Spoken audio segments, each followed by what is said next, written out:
নারায়ে তাকবীর, নারায়ে রিসালাত, তরিকায়ে মাঝভান্ডারী, নারায়ে তাকবীর।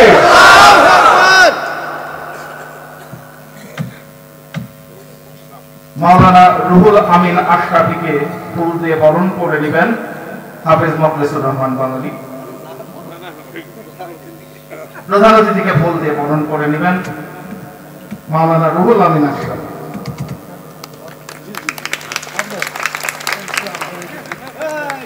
মহামান্য প্রধান অতিথি তার ওয়াজ শুনে খুশি হয়ে তাকেই ফুল দিয়ে বরণ করে নিলেন। এটি উদারতা, এটি মহামানবতা, এটি আমাদের প্রধান মেহমানের প্রধানতা। আমরা কৃতজ্ঞতা জানাই। আওলাদের রাসূলের যে পরিচয়, সেই পরিচয় আমরা এখনই পেয়ে গেলাম। আজম গোলামুর রহমান মাইজবানের কিবলা কাবা কুদসুল আজিজ ওয়া আলা আউলিয়া মিল্লাতি খাসসাতান পীর মুর্শিদ হযরত গাউসুল জামান মুর্শিদ কিবলা শাইখুল বশর মাইজবান আল্লাহ হাসানি কিবলা কাবা কুদসুল আজিজ ওয়া উলামাই উম্মতি কুল্লুহুম আজমাইন। أما بعد أعوذ بالله من الشيطان الرجيم بسم الله الرحمن الرحيم। آئے برادران اسلام، یعنی امت محمدی حضور کنور سربار کائنات سرکار دو عالم نور مجسم شفیع المذنبین رحمت للعالمین حضرت احمد مصطفیٰ محمد مصطفیٰ सल्लल्लाहु अलैहि वसल्लम आशिकाने तरीक़त, आशिकाने वली बुजुर्गान दीन, उलमाए दीन,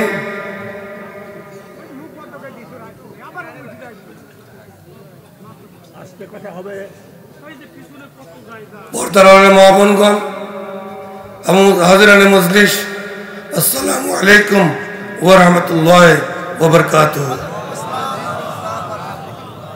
সবাই ভালো আছেন? আলহামদুলিল্লাহ, আলহামদুলিল্লাহ।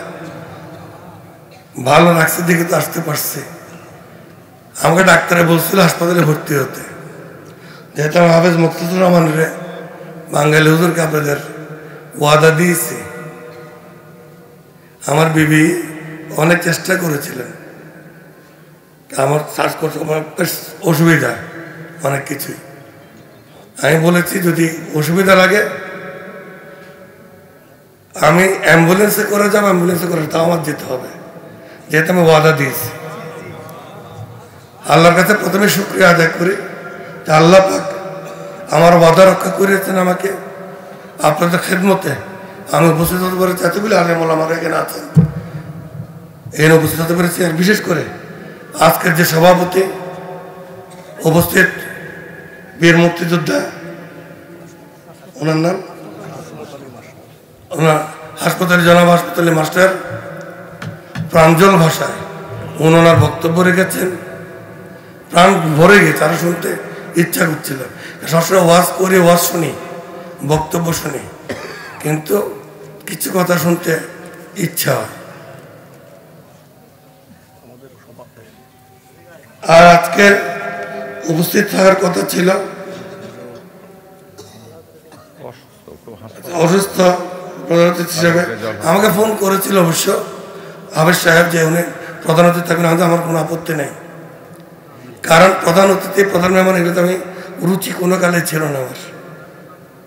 আমি আল্লাহর গোলাম, নবীর গোলাম, আপনাদের খেদমতে আসছি। আপনাদেরকে যদি খুশি করতে পারে, যদি আমি কিছু পাই মালিকের কাছে, সেই জন্য আসা। আপনারা যেমন খোঁজেন আমিও তালাশ করি, আমিও খুঁজি। যদি কিছু পাই যেতে তো হবে। বাস্তবতা হচ্ছে আমার নামে এত কিছু, এত সাংসদ, চার্জবারের পীর সাহেব, এত কিছু আমি অনেক কিছু করেছি জীবনে, অনেক ইতিহাস রচনা করেছি, কিন্তু বাস্তবতা কি জানেন? এই মাইক থেকে, এই চেয়ার থেকে উঠার ক্ষমতা আমার নেই। আজরাইলকে যদি আল্লাহ পাক পাঠায় দেয়, এখান থেকে উঠার ক্ষমতা আমার নেই। এই বাস্তবতাটুকু যখন আমরা স্বীকার করতে পারবো, অনুধাবন করতে পারবো যে আমি বলে আসলে কিছুই না, আমি কিছুই না, আমি অস্তিত্ববিহীন একটি সত্তা। রূহ নামে ফুটিয়ে হযরত আদম আলাইহিস সালামের মাধ্যমে যে আমাদের মধ্যে যে রূহ মোবারকটা আল্লাহ পাক দিয়ে দিয়েছেন, যেদিন ওটা বন্ধ হবে তখন আমার নামের পরিবর্তন হয়ে যাবে লাশ, তাই না? আমরা কি স্মরণ করি? স্মরণ করি না। যাই হোক, আজকে যেটা বলতেছিলাম, জনাব আলহাজ মোহাম্মদ রেজাউল হক চৌধুরী, উনি মাননীয় সংসদ সদস্য ৭৫ কুষ্টিয়া দৌলতপুর শুনলাম উনি খুব অসুস্থ। আল্লাহ পাক ওনাকে সুস্থতা দান করুন এবং ঈমান দান করুন, সঠিক পথে চলার তৌফিক দান করুন, সেজন্য দোয়া চাই আমরা। আর এখানে অনেক নাম আছেন, অনেকের ওয়াজ আমি শুনেছি। জনাব মনোরম আশরাফি সাহেব তো ওয়াজ আমি শুনেছি, আরও অনেকে ওগুলো করেছেন। আমার সাথে আমার মোহাম্মদ আলী ফারুকি সাহেব এসছেন, ভারপ্রাপ্ত মহাসচিব, আমাদের যুগ্ম মহাসচিব, যেহেতু মহাসচিব একটু দেশের বাইরে আছেন, উনি দায়িত্বে আছেন। এখানে যার ছিল আমার এখানে আসা এই হাফেজ মুখলিসুর বাঙ্গালী হুজুর। আমি অন্য কিছু দরুদ বা কিছু আর যাওয়ার আগে, বক্তব্যের আগে কোনো কেরামত না, কিছু না, আমি আস্তে আস্তে ওর বক্তব্য শুনতেছিলাম শুয়ে শুয়ে। আমি আজকে প্রথম এসেছি এখানে, আর সভাপতি সাহেবের কথা শুনে একটা খুশখবরি দিয়ে দিই। কারণ কাজী নজরুল ইসলামের কথা বলেছেন, আমার যে ছোট শাহজাদা সৈয়দ তৈবুল হোসেন মাইজুনুল হাসানি সাহেব, তিনি প্রত্যেক বছর এখানে তকরির করেন এবং আসেন। ওনার বিয়ের উকিল বা ঠিক করেছেন তো আমাদের স্বরাষ্ট্রমন্ত্রী আসাদুজ্জামান কামাল সাহেব। উনি বিয়ে করেছেন কিন্তু মিষ্টি কাজের মেয়ে, অর্থাৎ বুঝছেন কাজী নজরুল ইসলামের ছেলের ঘরের নাতিন, ওনার পৌতি। তাই এই খোঁজখবরটা দিলাম, কারণ এই বংশের সাথে এখানে কি আমাদের বংশের সাথে একটা তালুক এখনো তুলে নেই, তুলে দিব ইনশাআল্লাহ। কিছুদিনের মধ্যেই প্রোগ্রাম হবে, হাফিজ সাহেবও যাবেন সেখানে। আমি যে কথা বলতেছিলাম, আমি এখান থেকে এসব জামাত করে যাওয়ার সময় তাকাচ্ছিলাম চারিদিকে, মাশাআল্লাহ অনেক বড় দরবার হয়েছে, রহমানী দরবার।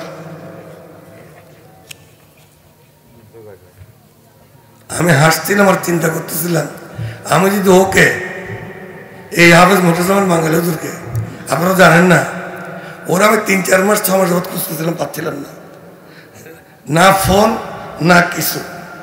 ওর মনে আছে কিনা জানি না। আমি তারে যদি ছালা পড়া অবস্থায় আবিষ্কার না করতাম, তারে যদি আমি ওই হাইকোর্টের মাঝার থেকে খুঁজে না পাইতাম, তাহলে মনে আজকে রহমানের দরবারটা হইতো না। আমার স্টার্ট একটা গাড়ি ছিল, ওকে জোর করে আমার গাড়িতে তুলে তাকে নিয়ে চলে গেছিলাম। আমি এলে খোলাইছি, লম্বা দাড়ি চুল কাটাইছি।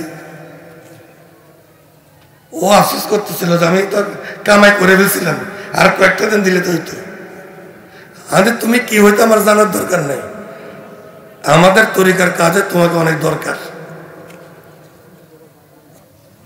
এই যে তুমি তকরির করতেছে, এখন তার দিকে যাচ্ছে, তাই না? কোরআন সুন্নাহর বয়ান করতেছে, এগুলোর প্রয়োজন আছে না? মাশাআল্লাহ, আজকে দেশ দেশান্তরে সবাই তার নাম জানে। আমি ওখানে হাসতেছিলাম, চিন্তা করতেছিলাম, সেদিন ওরা আমি ধরে যদি না আনতাম, আর খুঁজে পাওয়া যেত কিনা সন্দেহ আছে। ওর অনেক বড় লম্বা ইতিহাস, তার জীবনে এরকম অনেক কাটাইছে, সাধন করছে, ভজন করছে। তো একটা ভালো কাজ করছে, ছালা পরুক আর যাই করুক, গাঞ্জার নেশা কোনোদিন করে নাই, এইটাতে টান দেয় নাই কোনোদিন। এইটা টান দিলে হয়তো আমার সহবত মহব্বত কোনোটাই পেত না সে। আমি জীবনে কয়েকটা জিনিস ঘৃণা করি, আজকে আলোচনা করতেছে, বক্তব্য রাখতেছি না, ঠিক আছে? কারণ আমি আসি বা না আসি, আমি কিন্তু এবার ওয়াজে বা সফরে বেরিয়েছি প্রায় 30 বছর না 35 বছর পরে। আমি ছেড়ে দিয়েছিলাম। আমার মুর্শিদ কেবলা গাউসুজ্জামান শহীদুর রহমান হাসান কেবলা তিনি গোস্বা হয়েছিলেন আমার উপরে, তোর এত নাম ডাক, এই তো অল্প বয়সে চারিদিকে এত ওয়াজ দাস। আমার আগে আমার কোনো ভাইয়ের ওয়াজ করে নাই। আন্দোলনে মুজিবের অনেক ভক্ত আসছে, মুজিব বছর আমার ছোটো ভাইয়ের, তখন আমার বড় ভাই আবিল বছরও বের হয়নি। আমি যখন ওয়াজ করি, আমি 16.5 বছর না 17 বছর না রে মুখলেস, ও তখন থেকে কিন্তু আমার সাথে।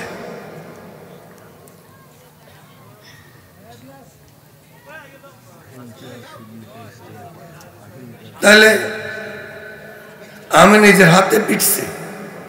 আমি যখন ছোট থেকে বড় হয়েছি তখন দেখতাম বাইরে আজানের সময় ঢোল বেড়াইতেছে,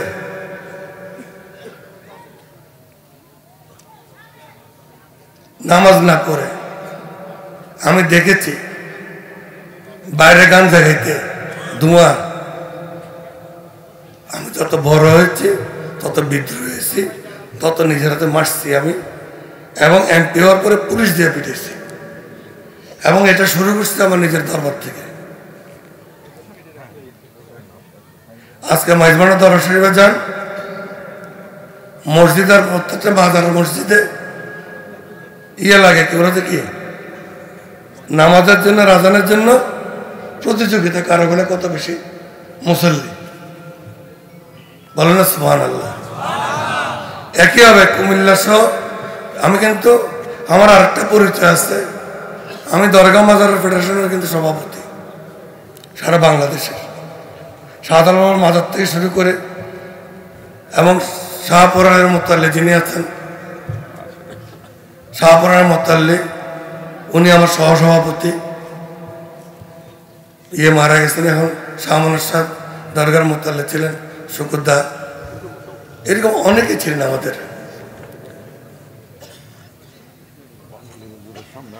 অর্থাৎ আমি এই কথাগুলি বললাম এই কারণে, আমি ওয়াজে যাব, কিছু বলবো, তার আগে এই কথাগুলি বলার কারণটুকু হচ্ছে জীবনটাকে নষ্ট করেন না আপনারা।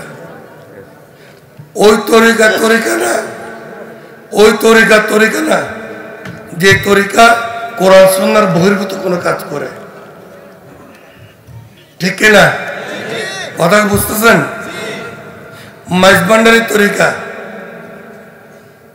আমি মাইজভান্ডারির পরে আগে আমি নজরুল বর্মা, আমি একজন মুসলমান, আমি গর্ব করি আমি মুসলমান। মুসলমানিত্ব বাদ দিয়া, কোরআন সুন্নাহ বাদ দিয়ে মাইজভান্ডারি হতে আমি নিজেই রাজি না।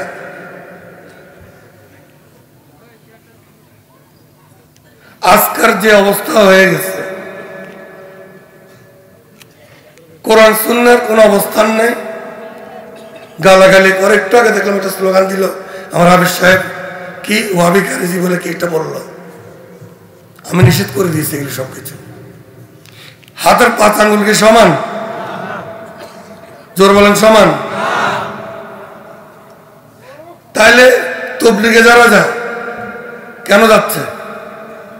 আল্লাহকে খুশি করার জন্য। তো আমার কি দরকার শুধু শুধু তাদের বিরুদ্ধে কথা বলা, তাদের উসুল নিয়ে কথা বলা?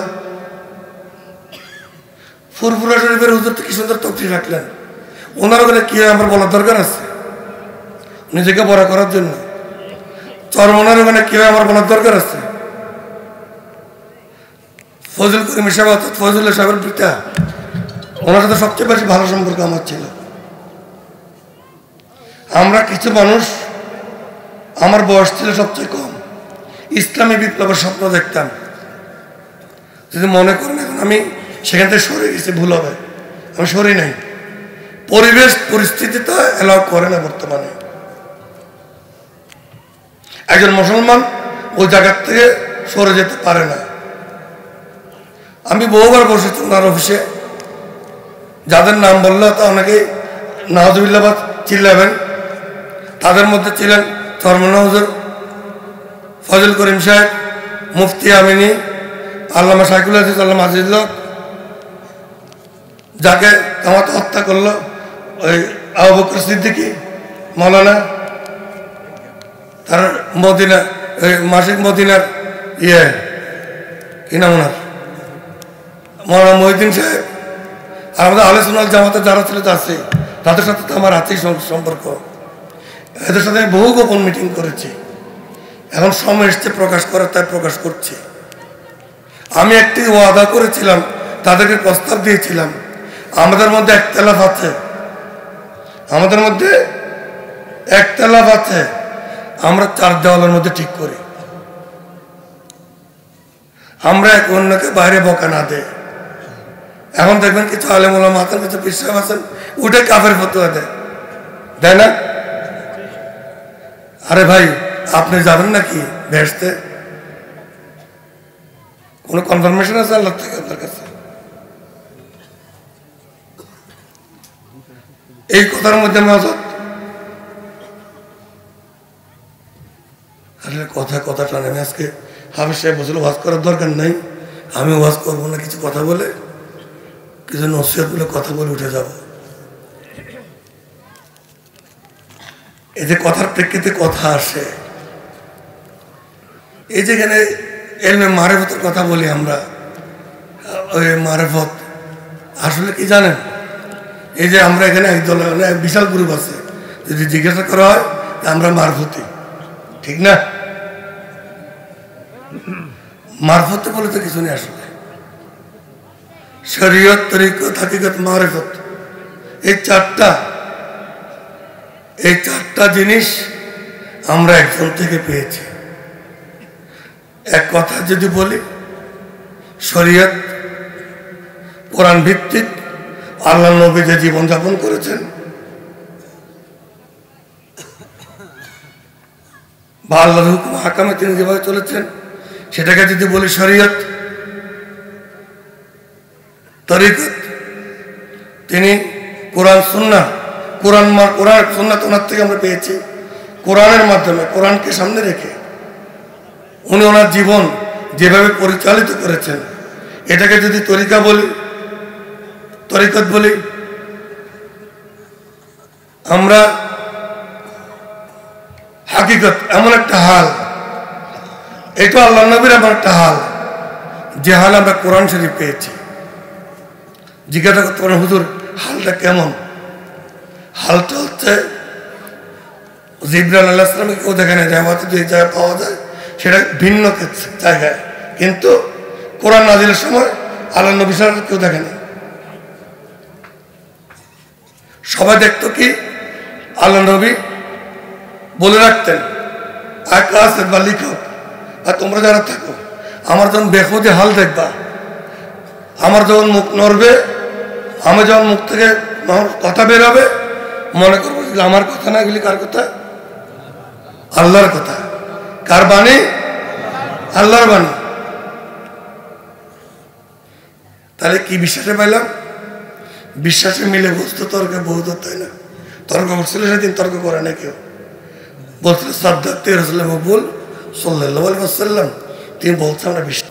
আমরা না আসাকে বলি নামে মাত্র পয়সা কামানোর জন্য। আমি কিন্তু আগেই বলছি ওকে, আমাকে নিচ্ছ, আমি আসতেছি, আমি কিন্তু উল্টাপাল্টা কথা বলে দিয়ে আসবো, তোমার কোনো অসুবিধা হবে কিনা বললে আমার, কারণ সে হয়তো আমার চিনে ভালো করে জানে।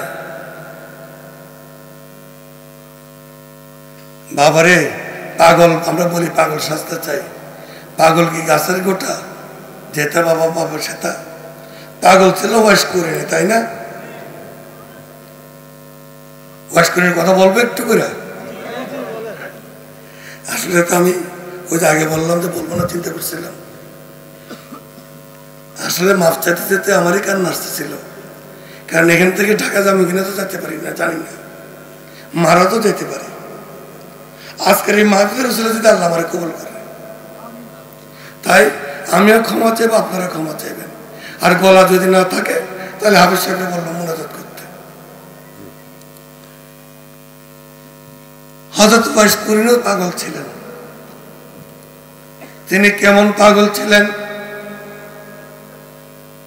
যিনি 5 ওয়াক্ত নামাজ পড়তেন, প্রত্যেক দিন রোজা রাখতেন। যে কয়েকদিন রোজা রাখা হারাম, সেই কয়েকদিন বাদ দিয়ে প্রত্যেক দিন হযরত ওয়াইস করিনি কি রাখতেন? রোজা রাখতেন।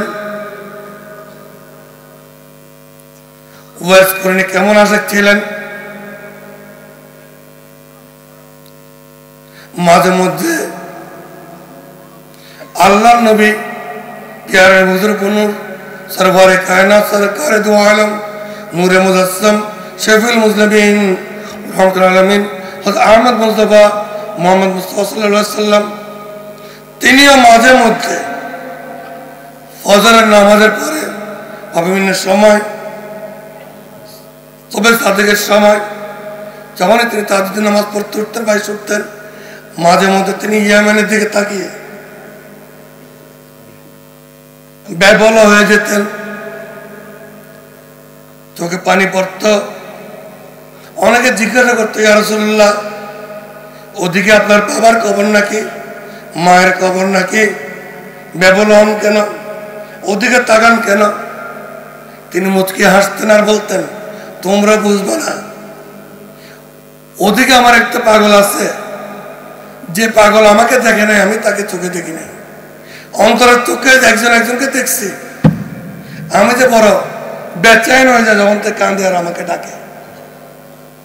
তার নাম ওয়াইস। তিনি আগে বলেছিল তার নাম ওয়াইস। পাগল কারে বলে? এই পাগল মায়ের আশিক ছিলেন, মার খেদমত। মা চোখে দেখতো না, এই মা নিয়ে যেন কথা উঠছে। মা নিয়ে একদিন ঠিক সহি কথা বলি, হযরত আলী কারামাল্লাহু ওয়াজহুকে জিজ্ঞাসা করা হয়েছিল, হযরত মা নিয়ে কিছু বলেন। আজকে আমরা অনেকে মাকে তুচ্ছ তাচ্ছিল্য করি। বাবারা, তোমরা যারা বয়স্ক, আমার বয়স হয়ে গেছে, যারা মায়ের খেদমত করে নাই, তাদের মতো বদবক্ত দুনিয়াতে কেউ নেই। হযরত আলী কারামাল্লাহু ওয়াজহু তিনি বলেছিলেন, মা এমন একটা জিনিস, যাকে আমি হযরত আলী কাঁধে নিয়ে হেঁটে যদি 7 বার তোয়াফ করে এবং হজ করাই, তারপরেও মায়ের দুধের 1 ফোঁটা দুধের ঋণ শোধ করা যাবে না। মা এমন জিনিস। আর মার সাথে আমরা কেমন ব্যবহার করি এখন? বাবার সাথে কেমন ব্যবহার করি? একটা মোবাইল কিনে না দিলে তো গেছে, বাবাও গেছে, মাও গেছে। মোটরসাইকেল না দিলে তো আরো গেছে, ঠিক না? বাবারা, দুনিয়াটা ভোগ করতে হবে জিল্লতে, কবরও হাসরও 3 বার। এই যে আলম ওলামা বসে আছেন এখানে, মুরব্বী বসে আছেন, সভাপতি এখানে বসে আছেন। উনি এখানে বসছেন কিন্তু আমরা ওনাকে সম্মান করি, ইজ্জত করি, ওনার লেখাপড়াকে, ওনার শিক্ষাকে, ওনার অবস্থানকে। সবচেয়ে যে কম বয়সে আছে তারও একটা সম্মান আছে। আমার ঘরে যারা কাজ আছে, আমি কাজের লোক জীবনে বলি না। আমি যা খাই, আমার ঘরের বউও তা খায়, আমার ঘরের কাজের ছেলেটাও তা খায়।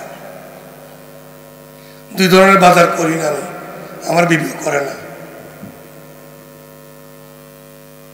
যা বলছিলাম, সম্মান দিতে হবে সবাইকে, সবাই, ছোট বড় সবার সম্মান আছে।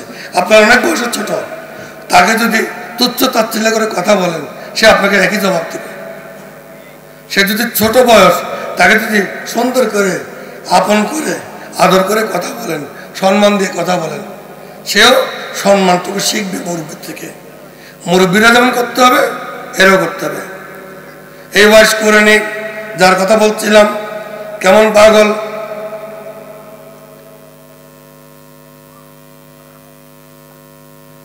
যিনি মার কি করতেন? খেদমত করতেন।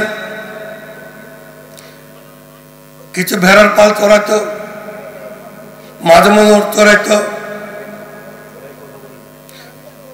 ওটার দুধ দোয়া খাইত, কিছু খেজুর কুড়াইত, খেজুর খাইত। দেখেন দেখেন সে কেমন পাগল।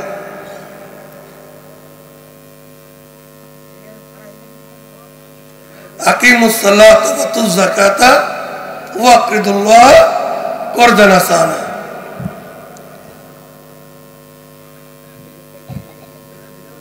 আমরা পরের হকের কথা তো ভুলে যাই, আপনটাই ভুলে যেতে পরের হক তো বলবোই। আকিমুস সালাতা ওয়া আতুজ যাকাতা, নামাজ কি করো? কায়েম করো, যাকাত প্রদান করো, ওয়াকরিদুল্লাহ করদান হাসানা, এবং আমি আল্লাহকে তো উত্তম ঋণ। বললেন সুবহানাল্লাহ। যাকাত বহুবিধ, এটা অনেক বড়। শুধুমাত্র রোজার সময় দিলেন তা না, সারা বছর দিতে পারেন। ধন সম্পদের মধ্যে তো 2.5% দিবেন, ঠিক আছে। এটা ছাড়াও সারা জীবন আপনি খেদমত করতে পারেন। যার ধন আছে, যার ধন নাই, যেমন ওয়াজ করণের কিছু ছিল না, তিনি কিছু খেজুর কুড়াইতো, ব্যাগটা রুটি পাইতো, মাকে খাওয়াইতো, মায়ের গুমত সার্ভ করতো,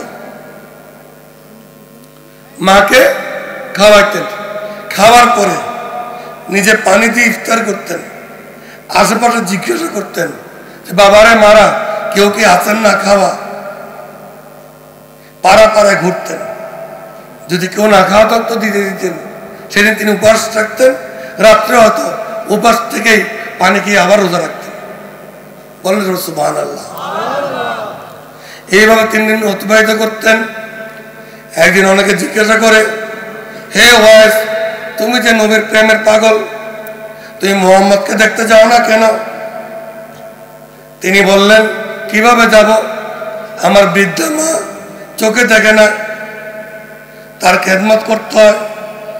তাহলে মায়ের খেদমতের জন্য মুহাম্মদকে দেখতে সে যায় না। কত বড় ত্যাগ, বুঝতে পারছেন? আমরা চলে যেতাম না, কিন্তু তিনি জানেন। তিনি একদিন একজনকে রাজি করাইছে যে মায়ের সেবা করবে, দেখবে, এবং একটা মেয়েকে, নামটা মনে আসতেছে না, সেও ওয়াজ করেন আশাক ছিল, কিন্তু তিনি তো আর বিবাহ করেন নাই।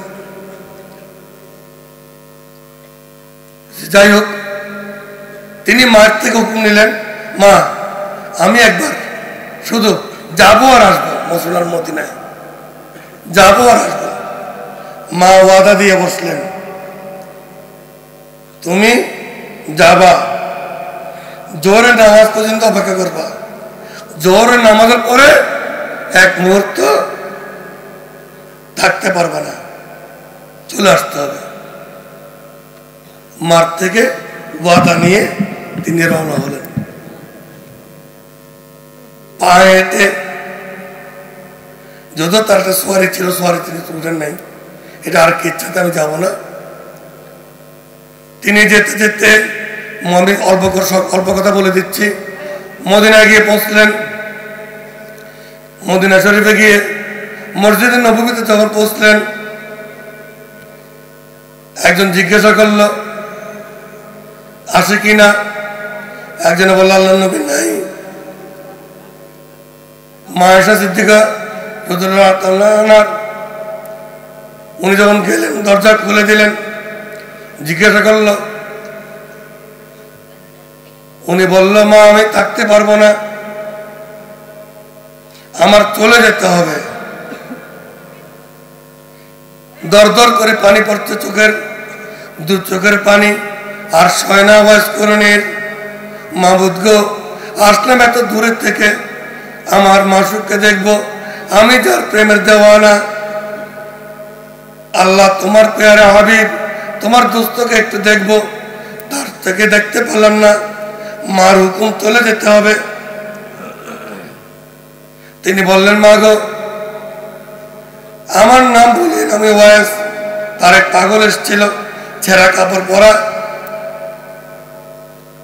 তিনি চলে গেলেন, জোহরের নামাজ আদায় করলেন, নামাজ আদায় করে রওনা হয়ে গেলেন মায়ের হুকুম। কারণ আল্লাহ নবী কথা ছিল তার পরের দিন বা তার পরের দিন আসা। সেদিন কি জানি মনে করে আল্লাহ নবী আগে চলে এসেছিলেন। আসরের সময় আসর ওয়াক্তের একটু আগেই পৌঁছলেন। আসরের সময় তিনি পৌঁছলেন, মসজিদে নবীতে তিনি গেলেন। এইদিকে তাকায় ওদিকে তাকায় আল্লাহ নবী, হঠাৎ উম্মত বললে বেয়াদবি হবে, আগের মত এদিকে তাকায় ওদিকে তাকায়। শরবত খাচ্ছে না, ওজুর পানি দিচ্ছে, ওজু করে না। মানুষের জিজ্ঞাসা করে তার নাম বলছেন, হে আল্লাহ নবী আপনি এরকম করছেন কেন? অনেক সাহাবীরা আসলেন, সাহাবীরা বলল, আল্লাহ নবী আপনি এরকম করছেন কেন, ছটফট করছেন কেন? তিনি এদিক ওদিক তাকিয়ে বলে, আমি খুশবু পাচ্ছি। কি পাচ্ছি? হে আয়েশা বলো কে এসেছিল? আমি খুশবু পাচ্ছি, আমি আল্লাহর নবী মুহাম্মদ, আমি যাকে দেখার জন্য পাগল। আমার সে পাগল ওয়াইস এসেছিল, তার সে সাক্ষী হিসাবে তার গায়ের খুশবুতে রেখে গিয়ে গেছে। আমি তার গায়ের খুশবু পাচ্ছি। বলে সুবহানাল্লাহ। আমি তার পাগলের, আমি সে তার খুশবু পাচ্ছি। আল্লাহ নবীর চোখে দিয়ে পানি পড়ছে। তিনি বলেন ওয়াইস এসেছিল, ওয়াইসকে আমি দেখলাম না। আল্লাহ নবী প্রেমে যে দেওয়ানা, আল্লাহ নবী ওই আশেকের প্রেম দেওয়ানা। এবার পাগল বা আশেক কাকে বুঝতে পারেন? বুঝতে পারেন?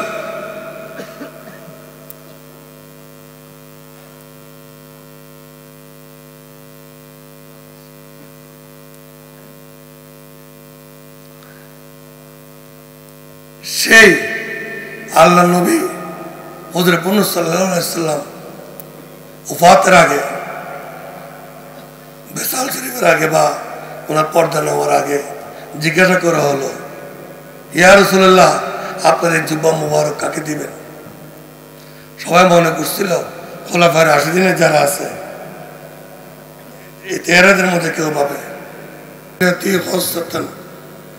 আলা হযরত গৌসুল আজম পীরানে পীর দস্তগীর হযরত আব্দুল কাদের জিলানী শাইলিল্লাহ রাদিয়াল্লাহু তাআলা আনহু ওয়া আলা আউলিয়ায়ে মিল্লাতি খাসসাতান আলা হযরত গৌসুল আজম সুলতান হিন্দ খাজা গরিব নওয়াজ মুরিদ চিশতি কুদস সির আজিজ ওয়া আলা আউলিয়ায়ে মিল্লাতি খাসসাতান আলা হযরত গৌসুল আজম আহমদুল্লাহ মাজবানী কিবলা কাবা কুদস সির আজিজ وعلى أولياء ملتي خاصة على حضرت غوث الأعظم غلام الرحمن مجبن القبلة كعبة قدس العزيز وعلى أولياء ملتي خاصة بير مرشد حضرت غوث الزمان مرشد قبلة شيخ البشر مجبن الله الحسني قبلة كعبة قدس العزيز وعلماء أمتي كلهم أجمعين. أما بعد، أعوذ بالله من الشيطان الرجيم. بسم الله الرحمن الرحيم. آئے برادران اسلام، یعنی امت محمدی حضور کنور سربار کائنات سرکار دو عالم نور مجسم شفیع المذنبین رحمت للعالمین حضرت احمد مصطفیٰ محمد مصطفیٰ صلی اللہ علیہ وسلم आशिकान तरीक़त, आशिकान वली बुजुर्गान दीन, उलमाए दीन,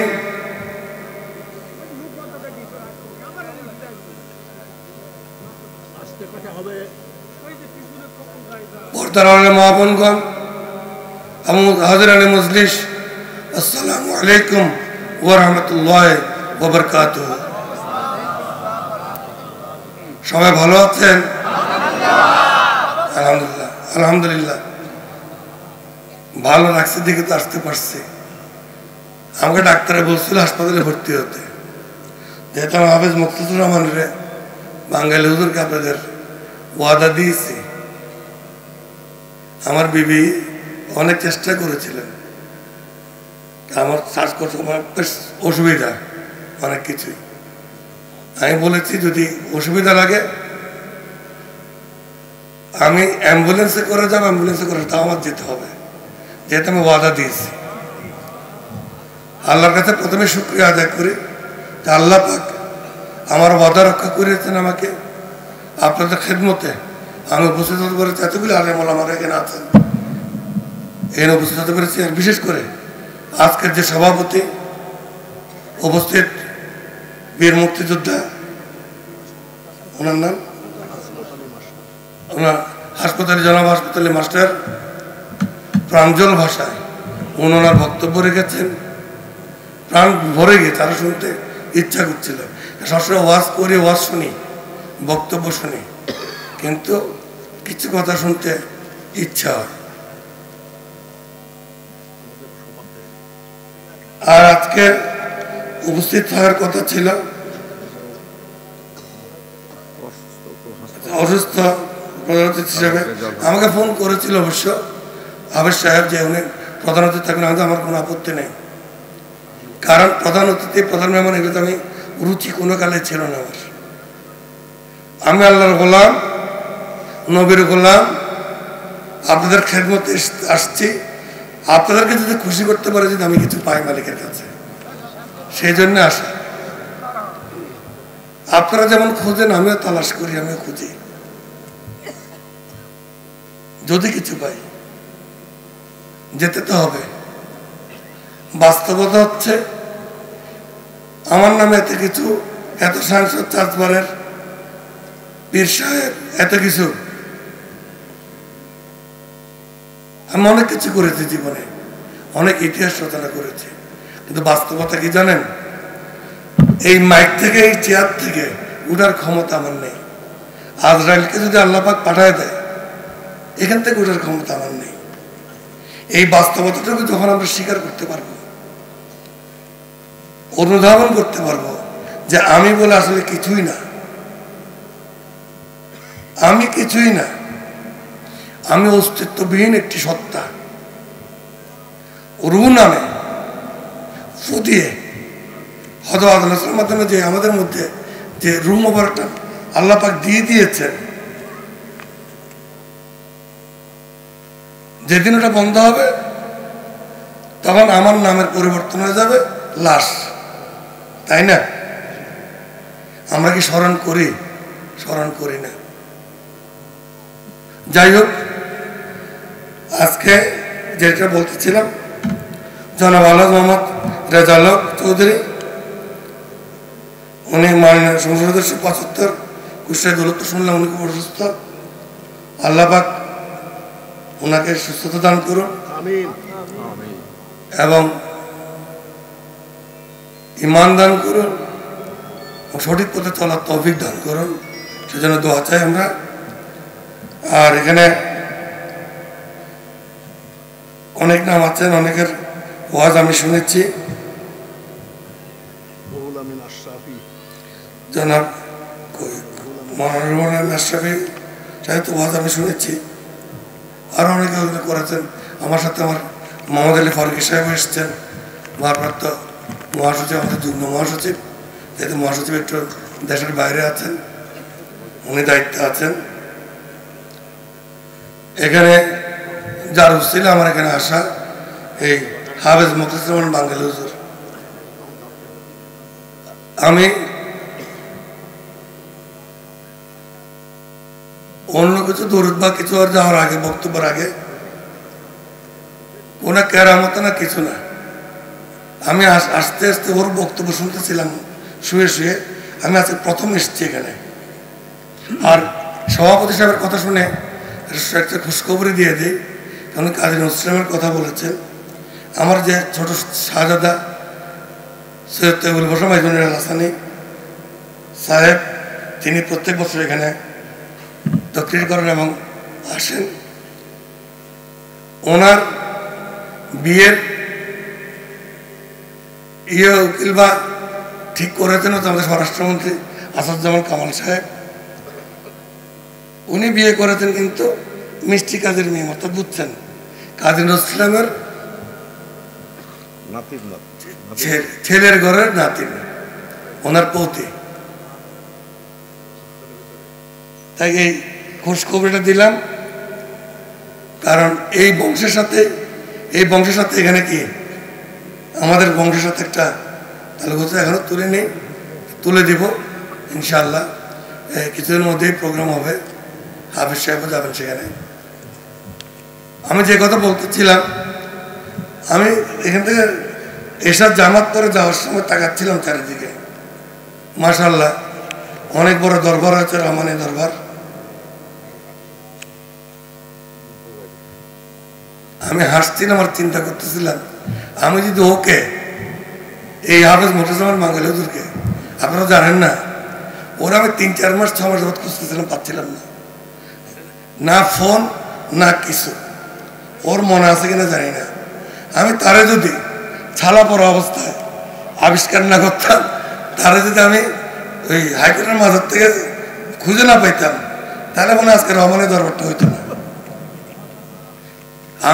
আমার স্টার্ট একটা গাড়ি ছিল, ওকে জোর করে আমার গাড়িতে তুলে তাকে নিয়ে চলে গেছিলাম। আমি এলে খোলাইছি, লম্বা দাড়ি চুল কাটাইছি। ও আফসোস করতেছিল যে আমি তো কামাই করে ফেলছিলাম, আর কয়েকটা দিন দিলে তো হইতো। আমাদের তুমি কি হইতো আমার জানার দরকার নেই, আমাদের তরিকার কাজে তোমাকে অনেক দরকার। এই যে তুমি তকরির করতেছে, এখন চারিদিকে যাচ্ছে, তাই না? কোরআন সুন্নাহর বয়ান করতেছে, এগুলোর প্রয়োজন আছে না? মাশাআল্লাহ আজকে দেশ দেশান্তরে সবাই তার নাম জানে। আমি ওখানে হাসতেছিলাম, চিন্তা করতেছিলাম, সেদিন ওরা আমি ধরে যদি না আনতাম আর খুঁজে পাওয়া যেত কিনা সন্দেহ আছে। ওর অনেক বড় লম্বা ইতিহাস, তার জীবনে এরকম অনেক কাটাইছে, সাধন করছে, ভজন করছে। তো একটা ভালো কাজ করছে, ছালা পড়ুক আর যাই করুক, গাঞ্জার নেশা কোনোদিন করে নাই। এইটাতে টান দেয় নাই কোনোদিন। এইটা টান দিলে হয়তো আমার সহবত মহব্বত কোনোটাই বেতন আসে। আমি জীবনে কয়েকটা জিনিস ঘৃণা করি, আজকে আলোচনা করতেছে, বক্তব্য রাখতেছি না, ঠিক আছে? কারণ আমি আসি বা না আসি, আমি কিন্তু এবার ওয়াজে বা সফরে বেরিয়েছি প্রায় 30 বছর না 35 বছর পরে। আমি ছেড়ে দিয়েছিলাম। আমার মুর্শিদ কেবলা গাউসুজ্জামান শহীদুর রহমান হাসান কেবলা, তিনি গোস্ব হয়েছিলেন আমার উপরে, তোর এত নাম ডাক, এই তো অল্প বয়সে চারিদিকে এত ওয়াজ যাস। আমার আগে আমার কোনো ভাইরা ওয়াজ করে নাই। বান্ধবীনে মুজিবের অনেক ভক্ত আসছে, মুজিব বসে আমার ছোট ভাইয়ের, তখন আমার বড় ভাই আবিল বছরও বেরো নেই। আমি যখন ওয়াজ করি, আমি 16.5 বছর না 17 বছর না রে মুখলেস, ও তখন থেকে কিন্তু আমার সাথে।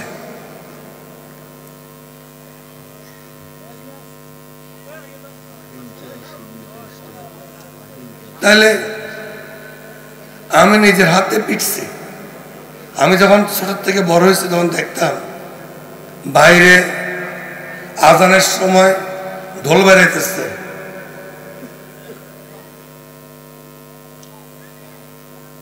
নামাজ না পড়ে। আমি দেখেছি বাইরে গান জাগাইতে ধোঁয়া। আমি যত বড় হয়েছি, তত বিদ্রোহ হয়েছি, তত নিজের হাতে মারছি আমি, এবং এমপি হওয়ার পরে পুলিশ দিয়ে পিটেছি। এবং এটা শুরু করছে আমার নিজের দরবার থেকে। আজকে মাইজবানা দরবার শরীফে যান, মসজিদ আর প্রত্যেকটা মাজার মসজিদে লাগে কি বলতে কি, নামাজের জন্য, রাজানের জন্য প্রতিযোগিতা, কারো গুলো কত বেশি মুসল্লি, বলো না সুবহানাল্লাহ। একই হবে কুমিল্লা সহ। আমি কিন্তু আমার আরেকটা পরিচয় আছে, আমি দরগা মাজার ফেডারেশনের কিন্তু সভাপতি সারা বাংলাদেশের। সাধারণ মাজার থেকে শুরু করে এবং শাহপুরানের মোতাল্লি যিনি আছেন, শাহপুরানের মোতাল্লি, উনি আমার সহসভাপতি। মারা গেছেন, এখন শাহমুনার সাহেব দরগার মোতাল্লি ছিলেন, শুকুরদা। এরকম অনেকে ছিলেন আমাদের।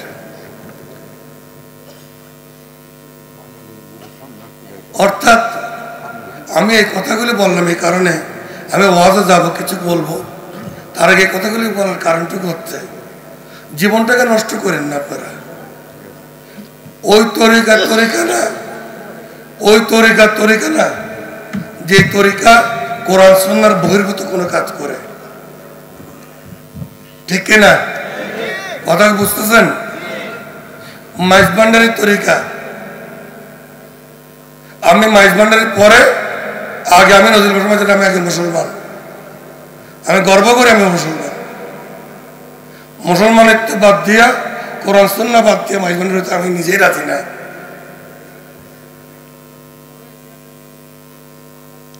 আজকার যে অবস্থা হয়ে গেছে,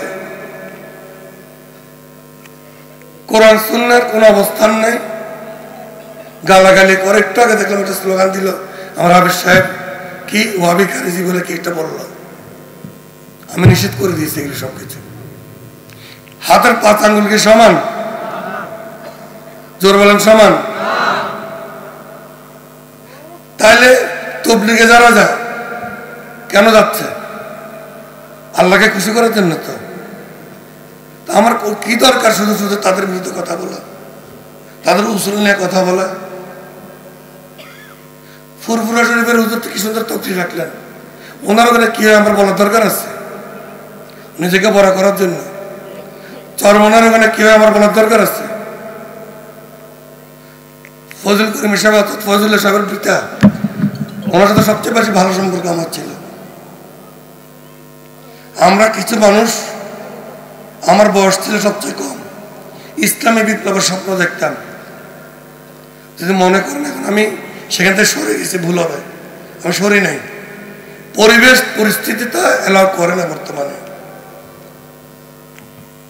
একজন মুসলমান ওই জায়গার থেকে সরে যেতে পারে না। আমি বহুবার বসেছি ওনার অফিসে, যাদের নাম বললে তা অনেকেই নাজুবিল্লাবাদ চিল্লাবেন। তাদের মধ্যে ছিলেন চরমনা হুজুর, ফজল করিম সাহেব, মুফতি আমিনী, আল্লামা শাইখুল আজিজ, আল্লামা আজিজুল হক, যাকে কামাত হত্যা করলো ওই আবু বকর সিদ্দিকী মৌলানা, তার মদিনা ওই মাসিক মদিনার কি নাম ওনার, মৌলানা মহিউদ্দিন সাহেব। আর আমাদের আহলে সুন্নাত জামাতে যারা ছিল আছে, তাদের সাথে তো আমার আছেই সম্পর্ক। এদের সাথে আমি বহু গোপন মিটিং করেছি। এখন সময় এসছে প্রকাশ করার, তাই প্রকাশ করছি। আমি একটি ওয়াদা করেছিলাম, তাদেরকে প্রস্তাব দিয়েছিলাম, আমাদের মধ্যে একতলাফ আছে, আমরা 4 দেওয়ালের মধ্যে ঠিক করি, আমরা এক অন্যকে বাইরে বকা না দেয়। এখন দেখবেন কিছু আলেম ওলামা আছেন, কিছু পীর সাহেব আছেন, উঠে কাফের ফতোয়া দেয় না? আরে ভাই, আপনি যাবেন নাকি বেহেশতে? কোন কনফার্মেশন আছে আল্লাহ থেকে আপনার কাছে? এই কথার মধ্যে নজর, কথা টানে। আমি আজকে হাফেজ সাহেব বলছিল ওয়াজ করার দরকার নাই, আমি ওয়াজ করবো না, কিছু কথা বলে, কিছু নসিহত বলে কথা বলে উঠে যাব। এই যে কথার প্রেক্ষিতে কথা আসে, এই যেখানে এলমে মারেফতের কথা বলি আমরা, ওই মারেফত আসলে কি জানেন? এই যে আমরা এখানে একদল বিশাল গ্রুপ আছে, যদি জিজ্ঞাসা করা হয় আমরা মারফতি, ঠিক না? মারফতে বলে তো কিছু নেই আসলে। শরীয়ত, তরিকত, হাকিকত, মারিফত, এই চারটা জিনিস আমরা একজন থেকে পেয়েছি। এক কথা যদি বলি, শরীয়ত কোরআন ভিত্তিক, আল্লাহ নবী যে জীবনযাপন করেছেন বা আল্লাহর হুকুম হাকামে তিনি যেভাবে চলেছেন, সেটাকে যদি বলি শরীয়ত।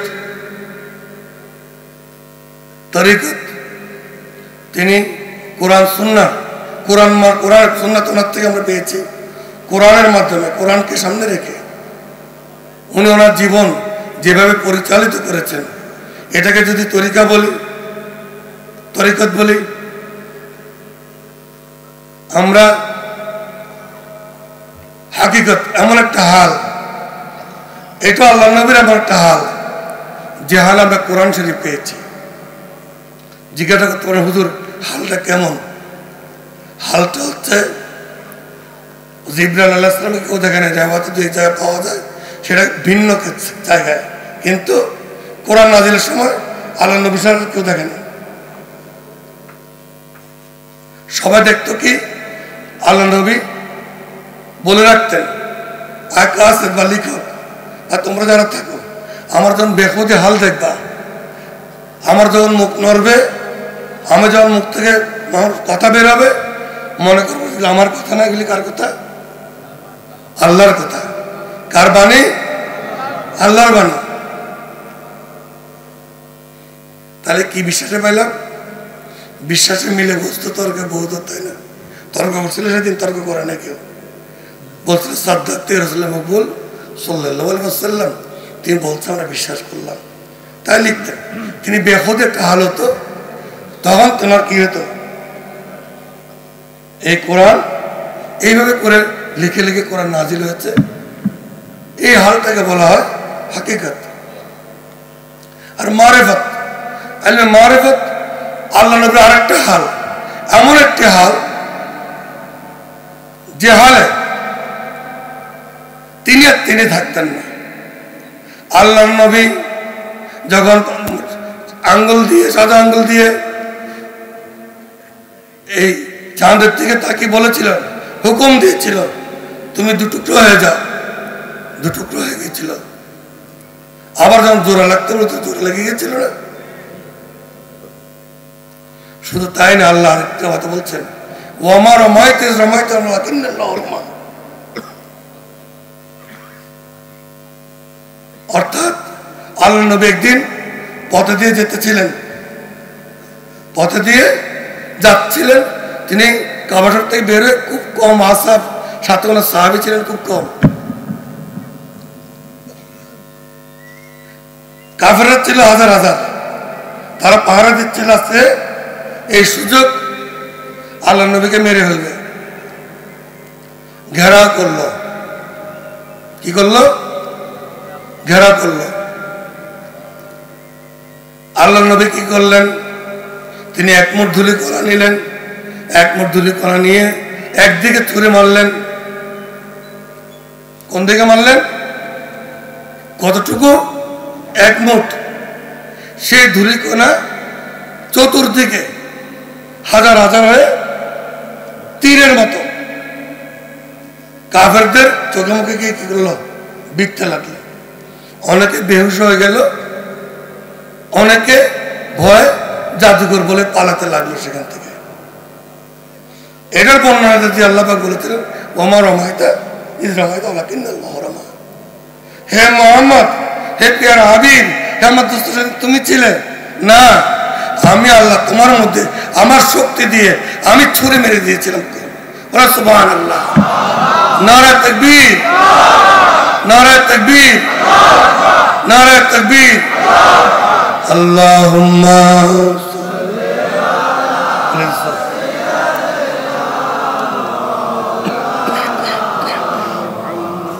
শ্বাস করতে পারবো না।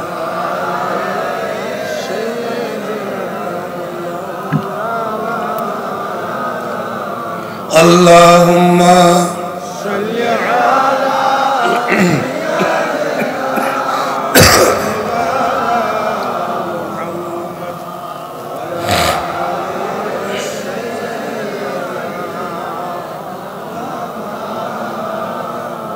সালাতুন ইয়া রাসূল আলাইকুম সালাম হাবিবুল্লাহ আলাইকুম সালাতুন ইয়া রাসূলুল্লাহ আলাইকুম সালাম ইয়া হাবিবুল্লাহ। তাহলে আমরা কি পেলাম? শরীয়ত হচ্ছে আল্লাহ নবীর কথা, সেটা কোরআন মোতাবেক তিনি বলে গিয়েছেন। তরিকত ওনার চলার পথ, হাকিকত ওনার হাল, মারিফত ওনার হাল। তাহলে 4টি কার থেকে পেলাম? আল্লাহ নবীর থেকে পেলাম। এই 4টা যদি যোগ করি, যোগফল কি দাঁড়াবে? এই শরীয়তকে যদি বাদ দেন, শুধু মারফত নিয়ে চলেন, হবে? হবে না। আমি যদি একটু বাংলা ভাষা সুন্দর করে বোঝানোর জন্য বলি, এটা মানে আমি আজ থেকে 35 বছর আগে এই বয়ানটা করছিলাম, হঠাৎ মনে পড়ল 35 বা 40 বছর আগে হবে, যে আপনার বাড়ির থেকে যদি আমরা ধরি নদী পর্যন্ত, বাড়ির থেকে যাওয়াটা যদি পথটা ধরি শরীয়ত, ওখান থেকে নৌকা নেই, ভাসমান যা নেই, যাই তাই নিয়ে যদি মাঝখানে যাই, ওটাকে যদি তরিকত এইবার যাইয়া নদীর মাঝখানে যাই বা সাগরের মাঝখানে যাই ডুব দেই, ও ডুব দেওয়ার সময় যে পরিস্থিতি হয় সেটাকে যদি বলে হাকিকত, আর একদম তলদেশে যাইয়া হাতে শামুক নিয়ে ওটা ভেঙে যদি মুক্তা হাতে পাই, এটাকে যদি বলি মারেফত, ভুল হবে? একটাকে বাদ দিয়ে একটা সম্ভব? সম্ভব না, কোন অবস্থাতে সম্ভব না।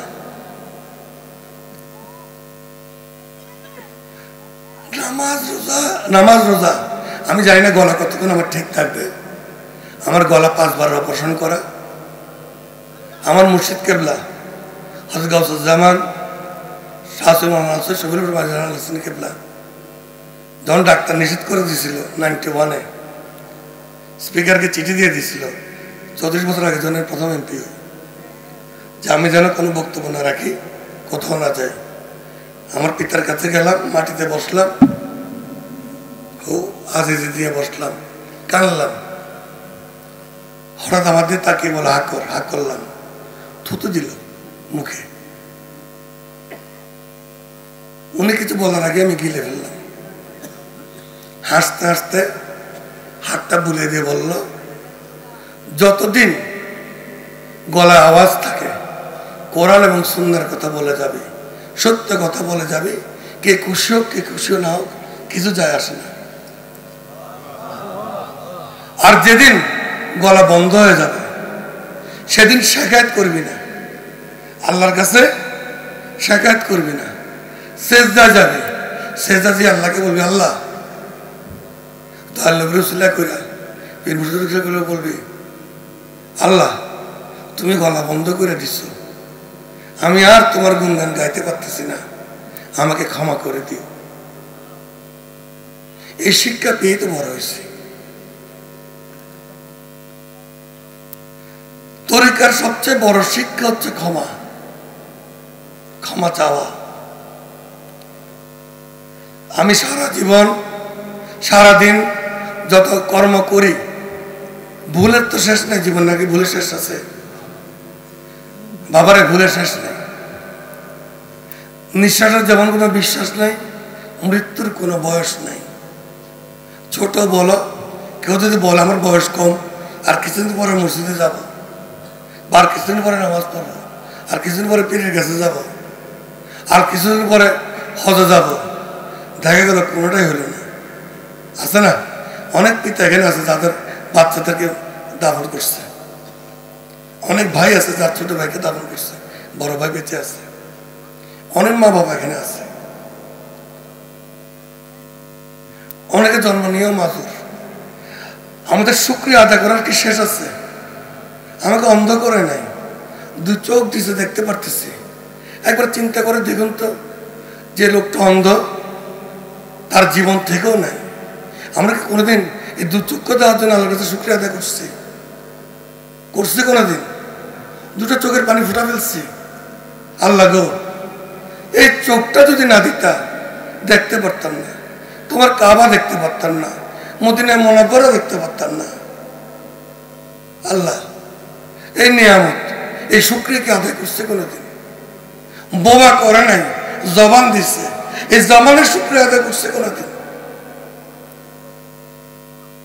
আমাকে বিকলাঙ্গ করে নাই, হাত একটা বাঁকা নাই, পা একটা বাঁকা নাই, মুখ বাঁকা না, এত সুন্দর দিছে, একবার কি শুকরিয়া আদায় করছি আল্লাহর কাছে কোনোদিন? একবার চোখ কেটে দেখবেন তো, দেখবেন যে করেন নাই। কেউই আমরা করি নাই, কখনো করি নাই। আমি গতবার আগের বার হজে যখন গেলাম, পাঠাইলো, এত শরীর খারাপ ছিল মানুষ, তার কোনোদিন হয়তো বাঁচবই না। আমাকে আর আরাফাতে ধইরা সবাই মিলে মোনাজাত দিল। আপনারা তো পাইছেন সেটা। প্রচন্ড কান্না কাঁদছি আর বলছিলাম মাফ করে দাও। কারণ আর যদি আসতে না পারি এই ময়দানে,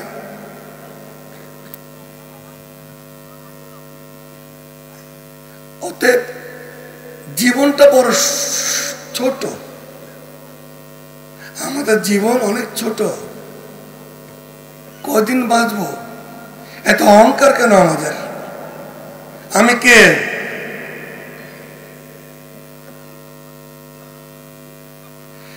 আমি যদি বাইবেল দরবার শরীফে জন্ম না হইতো, আমি কে চেয়ার পেতাম?